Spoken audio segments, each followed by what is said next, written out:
ये कहानी हमें बताती है कि बेटी क्या है। सुमन एक साधारण गांव की लड़की थी जिसने हमेशा अपने परिवार की जिम्मेदारियों को सबसे ऊपर रखा। उसकी दुनिया उसके माता पिता और छोटे भाई बहन के इर्द गिर्द घूमती थी।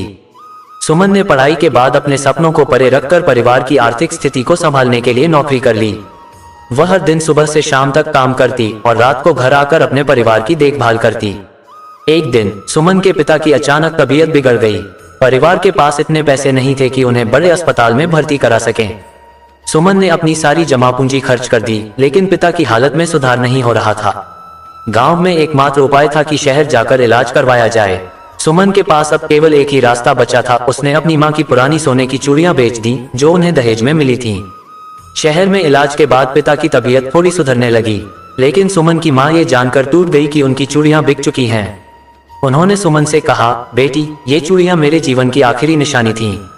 सुमन की आंखों में आंसू आ गए, लेकिन उसने मां को समझाया, मां, आपके लिए पिता का जीवन ज्यादा महत्वपूर्ण था। मैं चूड़ियों को वापस लाने की कोशिश करूंगी, लेकिन अगर पिता को कुछ हो जाता तो क्या हम उस दर्द को सह पाते। समय बीतता गया। सुमन ने अपनी मेहनत से धीरे धीरे परिवार की स्थिति को सुधार लिया।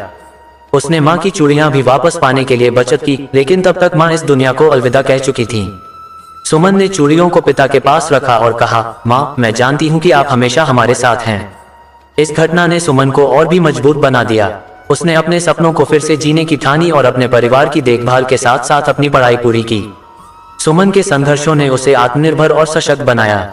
उसने गांव में एक स्कूल खोला जहां वह बच्चों को शिक्षा देने लगी, ताकि किसी और को अपने सपनों की कुर्बानी न देनी पड़े।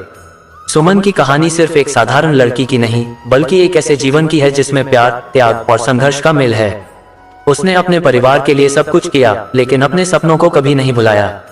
आखिरकार उसने अपने परिवार के साथ साथ खुद को भी पाया।